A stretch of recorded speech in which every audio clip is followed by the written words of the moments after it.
esos años, cuando yo empezaba medicina, pues cuando veíamos a una persona de cierta edad, entonces cierta edad eran 65 o 70 años, que nos comentaba por problemas de memoria o por lo que sea, pues nos encogíamos de hombros. Es que no teníamos nada, no teníamos nada. Las cosas, ni conocimiento, porque se conocía muy poco de la enfermedad. En estos años han cambiado mucho las cosas y se pueden hacer mucho. Por lo tanto, si una persona tiene síntomas mínimos, pues se hace una consulta y se ve si puede ser un Alzheimer o no puede ser, si merece la pena hacer pruebas o no. El objetivo es detectar pronto, y esto se puede hacer, pues bueno, pues hay muchos test que uno, o programas que uno va cogiendo los datos de un paciente, los antecedentes familiares, la edad, el sexo, la escolarización, el ambiente socioeconómico en el que ha vivido, la hipertensión, la diabetes, va apuntando todo eso y en función de eso le sale un riesgo. Este es un score que utilizan en el estudio de Whitehall de Inglaterra, pero bueno, hay otros más, y este es muy bueno porque da una sensibilidad y una especificidad muy altas. Todos estos factores de riesgo que si además le sumas la ApoE, el hecho de tener una ApoE o no, que eso es un análisis de sangre, pues la especificidad y la sensibilidad, el riesgo de tener Alzheimer en el futuro es alto. Ojo, decir que una persona que cumple estos criterios, que además tiene el ApoE4, ApoE4, tiene riesgo de sufrir Alzheimer, no quiere decir que va a sufrir la enfermedad. Ojo, tiene un riesgo más alto que el que puede tener la población, que puede ser muy alto o puede ser menos alto, pero es un riesgo al fin y al cabo. Ahora intento explicar esto para que lo entiendan mejor.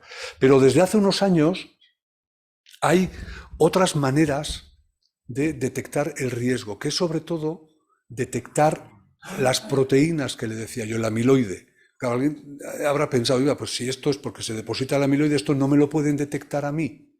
Pues sí se puede detectar. Se puede detectar con pruebas de neuroimagen, como puede ser el PET, que es una prueba que no es accesible a todo el mundo y que además necesita unos trazadores específicos que no son fáciles de conseguir, o bien haciendo una punción lumbar y sacando líquido de la espalda.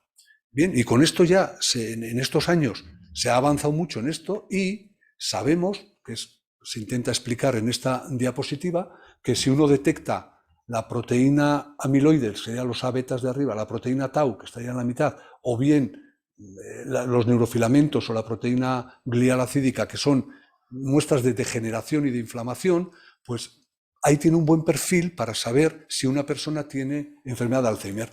¿Qué se está intentando hacer ahora? Porque esto para ahora o se hace un PET o se hace una punción lumbar. ¿Qué se está intentando hacer? Que eso se pueda hacer con un análisis de sangre. Y las cosas están bastante avanzadas, pero todavía no estamos en el momento de decir, ya hay un test de sangre que es exactamente igual de sensible y de específico que una punción lumbar o que un PET. Todavía no lo hay. Lo habrá probablemente a lo largo del 24 o 25, pero hay que validarlo. Por lo tanto, estos biomarcadores lo que nos dicen es que si una persona viene a la consulta porque tiene problemas de memoria o de conducta o de lenguaje y además identificamos alguna de estas proteínas bien con una punción o bien con un PET y son positivos, decimos que esos problemas que tiene esa persona probablemente sean debidos, muy probablemente no, certificamos que son debidos a una enfermedad de Alzheimer, a un depósito de amiloide. Y decimos, hay un depósito de amiloide. Bien, ¿y si va alguien que no tiene síntomas? Porque ese es el reto. Que alguien con 65 años, sin ningún síntoma de nada, diga, oye, yo quiero saber si tengo riesgo de sufrir Alzheimer, si voy a sufrir Alzheimer en el futuro. ¿Me puedo hacer una prueba de estas? Sí. Podría ir yo, que de momento tengo la memoria bien, y me podrían hacer un PET o una punción y decir, oye, tienes depósitos de amiloide. ¿Qué me están diciendo con eso?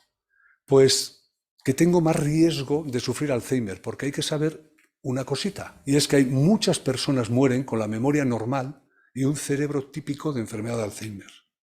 Y el ejemplo más claro de esto es la hermana Frances. La hermana Frances era una monja de la Orden de Notre Dame, en Estados Unidos, que en los años 80 un neurólogo que se llama David Snowdon hizo un estudio hay un libro precioso que se llama 678 monjas y un neurólogo, en el que él siguió a todas las monjas de la Orden de Notre Dame en Estados Unidos. Seguía con test. Claro, entonces, en los 80, no había PET, no se hacían punciones lumbares, no sabíamos lo que sabemos ahora del amiloide, se trabajaba de otra manera. Pero bueno, ¿por qué eligió a esta orden de monjas? Pues porque todas llevaban el mismo estilo de vida. Comían lo mismo, pero comían lo mismo las de California que las de Indiana. Porque o sea, todas hacían lo mismo, se dedicaban a la enseñanza, y todas, al ingresar en la orden, empezaban a escribir un diario. Y en ese diario había mucha información sobre antecedentes de depresiones, de ánimo bajo o lo que fuera. Pero todas llevaban una vida muy, muy, muy controlada, y esto ayudaba mucho a eliminar otras variables. Entonces dijo, pues voy a estudiar a esta corte. Y 678 monjas donaron su cerebro. Y entonces Snowdon, cuando moría una monja, el cerebro lo daban a un patólogo que no sabía nada, no tenía ninguna información de esta monja. Y la hermana Frances, tal día como hoy, estaba dando una clase a sus alumnos, al día siguiente murió, llevaron su cerebro y el patólogo dijo, esta monja tenía un Alzheimer muy severo porque tiene una atrofia cerebral, porque tiene cambios muy importantes. Estaba dando clases la víspera. ¿Y esto qué nos enseñó? Pues nos enseñó que hay un factor que se nos va a escapar siempre y que por eso poder predecir a alguien sano, alguien que no tenga síntomas, que va a sufrir un Alzheimer, es muy difícil. ¿Por qué? Porque ese factor se llama reserva cognitiva, y la reserva cognitiva de cada uno de los que estamos aquí es diferente, porque esa reserva cognitiva es como la masa muscular. O sea, si Schwarzenegger o yo tenemos una enfermedad muscular, ya les aseguro yo que yo voy a tener síntomas mucho antes que él, porque él tiene mucha más masa muscular que yo. Entonces, lo mismo es la reserva cognitiva, es la capacidad extra que damos a nuestro cerebro con la experiencia de toda la vida. Lo que aprendemos, lo que hacemos a lo largo de la vida, cómo cuidamos el cerebro, eso es la reserva cognitiva. Y entonces, como es diferente de uno a otro, puede ocurrir que alguien con mucho amiloide no desarrolle síntomas de Alzheimer y alguien con poco amiloide los desarrolle inmediatamente. Entonces, por eso es muy difícil a personas asintomáticas, que no tienen síntomas, que uno de estos test nos vaya a servir para decir, tú vas a desarrollar un Alzheimer, usted no va a desarrollar un Alzheimer. Va a ser muy complicado, a menos que midamos de alguna manera la reserva cognitiva. Y hay más preguntas, además. Sí, a mí me pueden decir, tú tienes más riesgo de tener Alzheimer. Yo enseguida preguntaría, ya vale, ¿y a qué edad? Porque claro, no es lo mismo empezar a los 63 que empezar a los 97. No es lo mismo. Entonces, no hay respuesta para muchas preguntas. Entonces, todavía estamos lejos de que cualquier test, sea en sangre, sea en líquido, sea donde sea, sirva para catalogar a las personas que no tienen síntomas. Si alguien tiene ya síntomas de problemas de memoria, etcétera, sí. Pero si no hay síntomas, no nos va a servir para esto. Entonces, nos podemos adelantar al diagnóstico y a todo esto, nos podemos adelantar unos años, no muchos. Y aquí quiero entrar ahora en el último punto, que han sido los grandes protagonistas del año, que son los nuevos fármacos contra el amiloide que ya están comercializados en Estados Unidos. Y la historia es esta, y lo uno a lo que venía hablando, es decir, los cambios en el cerebro de una persona con Alzheimer empiezan muchos años antes de que aparezcan los síntomas. Es decir, los depósitos de amiloide empiezan a ocurrir hasta 20, 25 años antes. Pero nos encontramos en el problema que les decía, que a alguien que no tiene síntomas se le detectan esos depósitos de amiloide, ¿y qué hacemos? Si no sabemos si va a desarrollar Alzheimer, no va a desarrollar ni cuándo lo va a desarrollar, y los medicamentos que hay tienen también sus efectos secundarios, como veremos.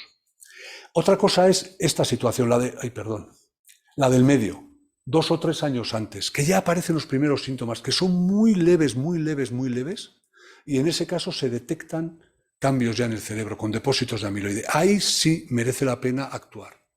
Ahí sí que la relación beneficio-riesgo de probar uno de estos fármacos o de no hacerlo sí merece la pena. Y estamos ganando solo 2 o 3 años, pero ganar solo 2 o 3 años es una barbaridad.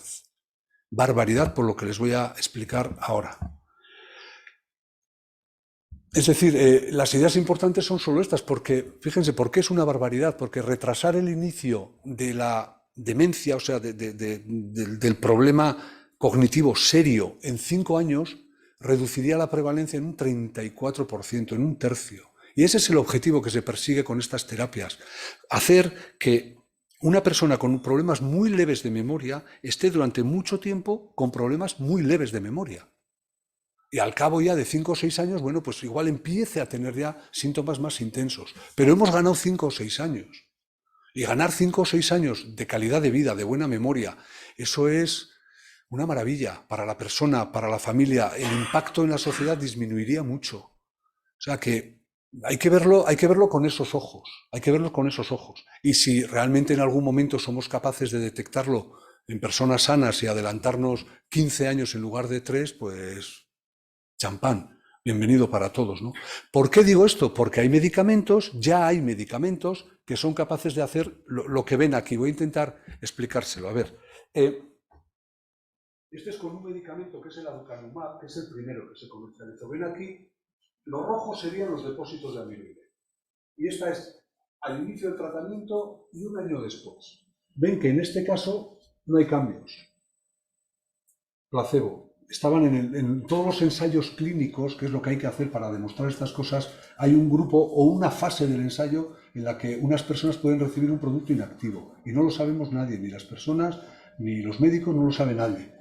No había desaparecido los depósitos. En este caso, con una dosis de 3 miligramos, ya ven que había desaparecido bastante. Con 6 miligramos más, con 10 miligramos prácticamente no había depósitos de amiloide. Es decir, ya hay medicamentos que son capaces de eliminar los depósitos de amiloide.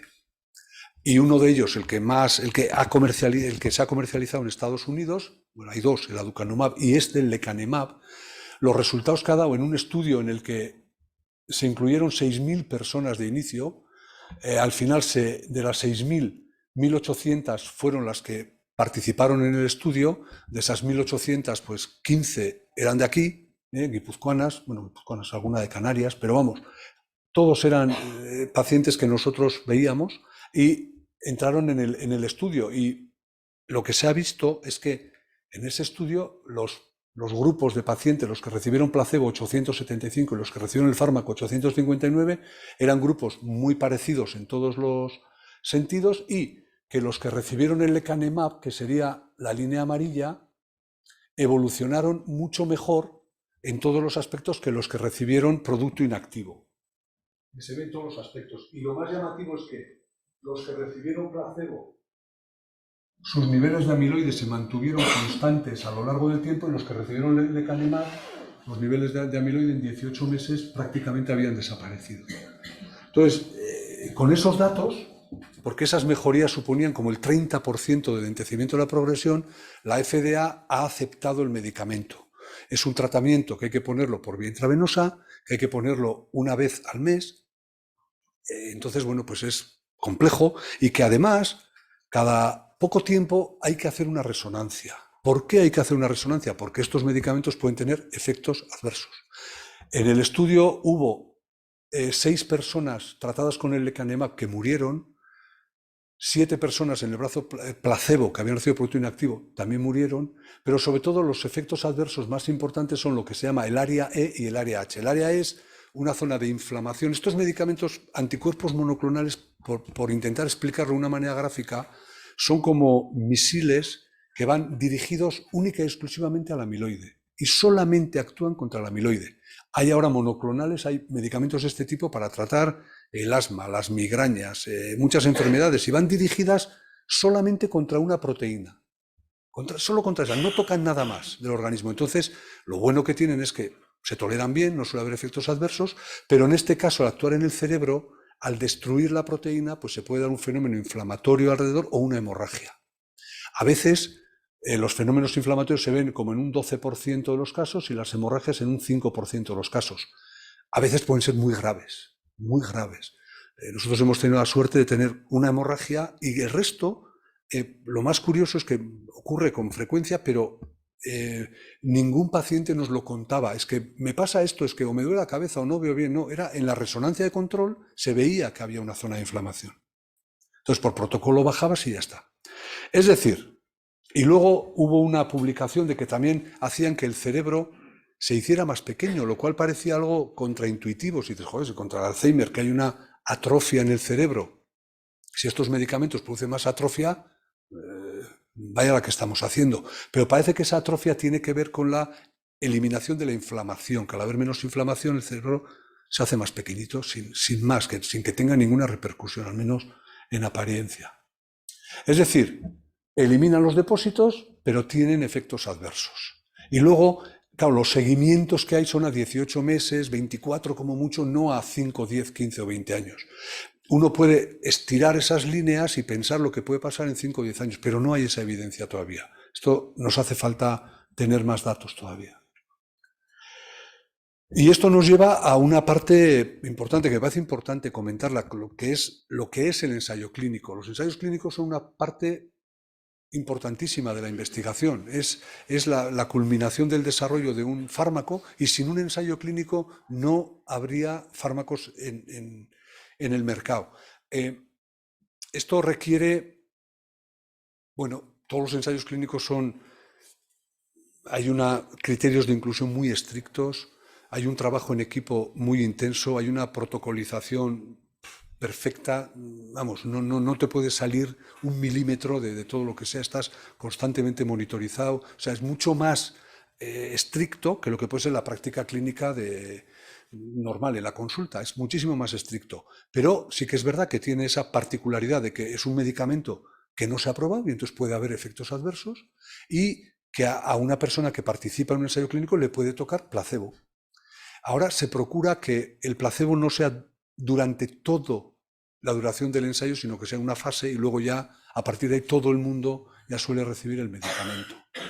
Pero bueno, los ensayos se hacen antes de llegar a las farmacias para demostrar la seguridad y la eficacia. De cada 10.000 medicamentos que empiezan a investigarse, uno llega a aprobarse al final. De cada 10.000, uno. La mayoría se quedan en el camino. Y luego hay diferentes fases del ensayo clínico. Hay una fase 1, que es para ver la seguridad de la dosis máxima, y estos son voluntarios sanos. En la fase 2 ya hay pacientes, pero hay muy poquitos pacientes y solamente es para saber la seguridad, sobre todo la seguridad. Y en la 3 ya es en un grupo muy grande, y esta ya es como la prueba del algodón, un poquito que se pasa. Si un ensayo supera la fase 3, los datos de seguridad y eficacia en la fase 3, ya se comercializa. Y a pesar de todo, durante unos años se hace un seguimiento del fármaco, que a veces te puedes llevar una sorpresa de un efecto adverso que no ha pasado en la fase 3, aparece en la fase 4. Nosotros, estos son todos con los que hemos participado. 67 personas han participado en nuestros ensayos clínicos, y ahora tenemos previstos empezar en el siguiente mes y en 3 meses 2 ensayos más, y luego en 6 meses y un año otros 3 más empezaremos. Es decir, que esto va a seguir mejorando y va a haber cada vez más ensayos clínicos, y va a cambiar la vía de administración. Cada vez tenemos más posibilidades de que sean fármacos administrados por vía subcutánea. Bien, evidentemente los ensayos, para participar en un ensayo clínico hay que cumplir unos criterios muy estrictos. En este caso son para fases muy incipientes de la enfermedad de Alzheimer, o sea, con el diagnóstico muy reciente. Y hace falta el ensayo, el hospital, estas son las fases. Bien, un trabajo en equipo. Y en Estados Unidos, cuando salieron los resultados, pues hubo cierta polémica, porque los neurólogos o algunos neurólogos decían que, bueno, que tampoco el resultado, el beneficio había sido para tanto, otros que decían que sí, y los pacientes lo que decían, oye, nosotros no podemos esperar. Y si hay esa mejoría de un 30% en fases muy precoces, pues vamos a utilizarlo, ¿no? Y esto es lo que hay. Yo el artículo también de hoy, la columna de hoy, es tiempo, y el título de la charla es tiempo de estar preparados, es porque en todas las editoriales que hay en el Lancet Neurology en junio y en septiembre, la editorial es la misma. Hay que estar preparados, y hay que estar preparados porque esto se estima que en el año, a principios del 25, o sea que a lo largo del 24, en primavera, la agencia europea pueda dar el visto bueno al lecanemab concretamente, y probablemente al donanemab, que es el otro fármaco que viene detrás, que son los dos que están aquí, y una vez que dé el visto bueno, pues ya se podrá utilizar, porque estará en las farmacias. Evidentemente, para utilizarlo, pues hay que acomodar unas instalaciones, hay que formar a personal, en fin. Y ahora comentaba antes con Belén al inicio de la charla, pues por ejemplo ahora mismo cuesta mucho encontrar neurólogos para trabajar en los sitios, los médicos de atención primaria también están superados y a lo mejor ellos tienen que participar en este proceso, porque el proceso ahora, este es un estudio de una fundación que se llama RAND, que se dedica a hacer estudios de economía a gran escala. Y dijo, oye, vamos a analizar en el 2017, cuando empezaban estos medicamentos. Pero vamos a imaginar que estos medicamentos funcionan y en un momento se comercializan. Y se preguntaron, ¿estarían preparados los sistemas sanitarios ahora mismo de 6 países europeos? Y cogieron Suecia, Inglaterra, Alemania, Francia, Italia y España. Cogieron los 6 y llegaron a la conclusión de que no estábamos preparados. ¿Por qué? ¿Esto qué exige? Pues exige que una persona mayor de 55 años se le haga una prueba, que es el Mini-Mental, que diga, oye, a mí se me olvidan las cosas. ¿Vale? Se le tiene que hacer una prueba, que es un Mini-Mental, que esto lo podría hacer el médico de atención primaria, esto sería el punto 1. Si el Mini-Mental está por debajo de una determinada puntuación, ya pasaría a la fase diagnóstica. Le vería el primer neurólogo especialista que le haría una neuropsicología, le harían una resonancia, le harían una punción lumbar para ver el testado si hay biomarcadores o no lo hay. Si es positivo para biomarcador, pasa a la tercera fase en la que ya empieza con un tratamiento. Tratamiento que al día de hoy hay que hacerlo intravenoso, en un centro hospitalario, infusiones de 4 horas, con controles de resonancia periódicamente. Es decir, no estamos preparados. Y es una grandísima oportunidad y tenemos año y pico por delante para prepararnos. Yo lo comparo o me imagino que en los años 70, cuando la guerra contra el cáncer y empezaron a ver que había tratamientos de quimioterapia, pues en algún sitio estarían diciendo, ¿cómo vamos a preparar todo el sistema para todos estos tratamientos de quimioterapia que se nos van a venir encima, etcétera? Bueno, pues ya ven.